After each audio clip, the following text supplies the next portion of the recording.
Hi, my name is Brenda Green, and I'm with Perceptive Healings.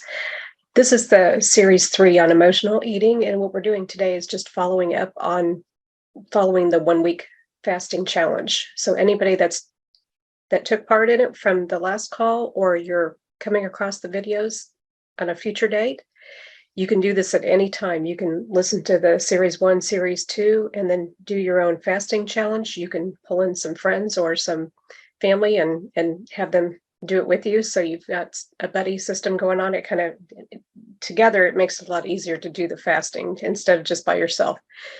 But you could do it at any time, and just the idea is to kind of get a rhythm of the time that you're fasting, not taking in calories, and the time frame that you feast, that you eat and take in calories. So what I'm going to do is I'm going to share my screen. So what we look at after we do a 1 week fasting challenge is to determine what worked for us, what didn't work. And I also added in what I did each day on the fasting, just to give you an idea, because usually you want to document it either written down, or you can use Evernote, the digital, and just put a note on the times that you stop eating or taking in any calories and when you start again. So on the first day, I only fasted 13 hours because the reason why I was doing it was I wanted to reset my rhythm on fasting. It was off quite a bit from a stressful month in August. So this was part of my goal for doing that. And so 13 hours was plenty. I stopped eating at 4:30 p.m. And because of my schedule, I found it was easier for me to fast in the evening than in the morning. And that's opposite of what I normally do. On the second day, I was able to fast 16 hours. I broke the fast at 8:30, 4 p.m. the last meal. Day 3, it was 18.5-hour fast, last at 2 p.m. By the 4th day, I went 21 hours, but my blood sugar dropped out. So here's a good point of whenever your body's telling you what you need.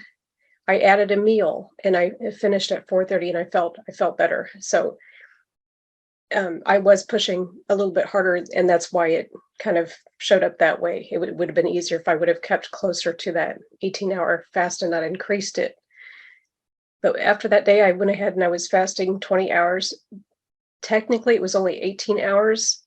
After that 18 hours, I used coffee that had almond milk and a little bit of organic sugar. So there was 2 hours where I still didn't eat, but I took in a little bit of calories. We call it dirty fasting. So it's up to you whether you decide you want to count solid based on no calories, or a few hours where you're stretching it just a little bit more. Or for people that are familiar with better coffee, those things are options there.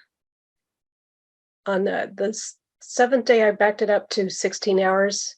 And then because I'm 1 week out from my cycle, I'm going to return to 14-hour fast. So that's a more normal range for women for that 1 week before the cycle.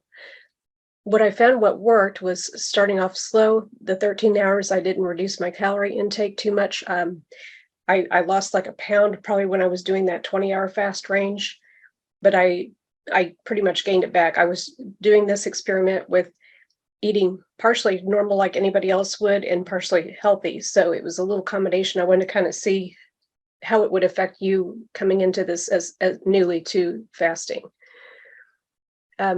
Because of my schedule in August, it was easier for me to fast.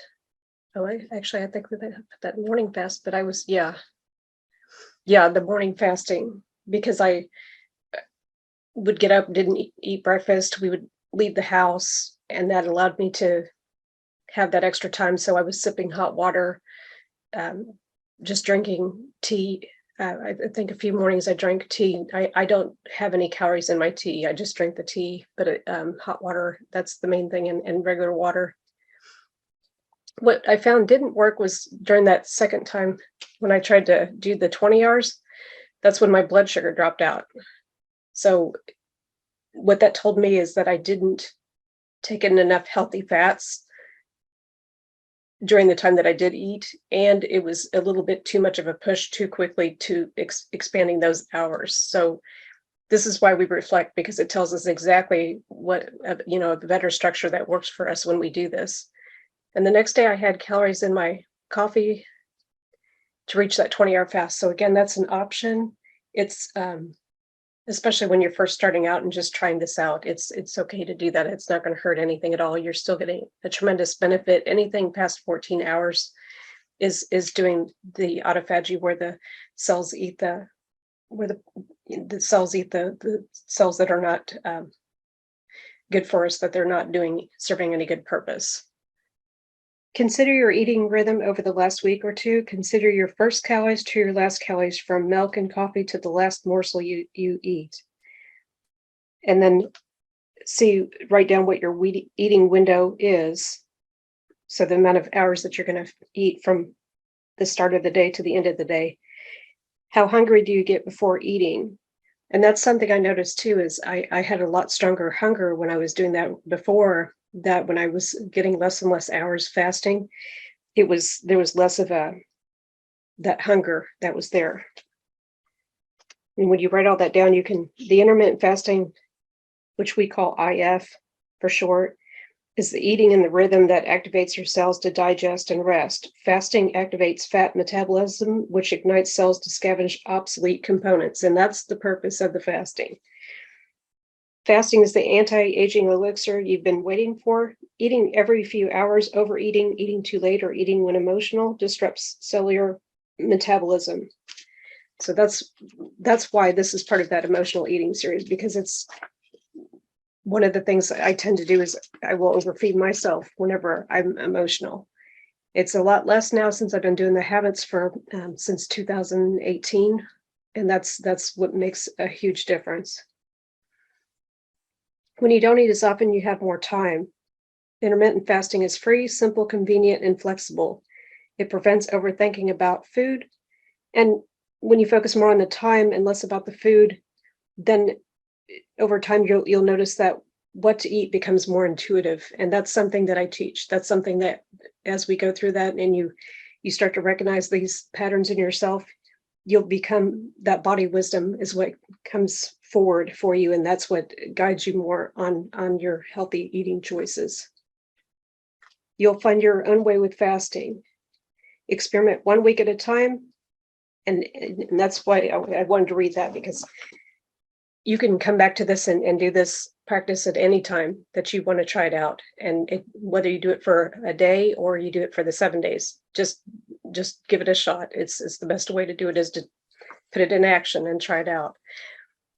This October, I'm doing my first own fall detox, and I've been doing the detoxes in another group since 2019. So this is a passion of mine, and this is something I'd love to teach and share with people. So you'll see more information about that too. I'm going to put a video up just about that, about the detox and what to expect. And it's anytime you have questions, you can reach out to me at any time, either in the Facebook group, in the meetup group, and I'll be happy to answer any questions, especially as you experiment with this on your own. So just reach out anytime. Thank you.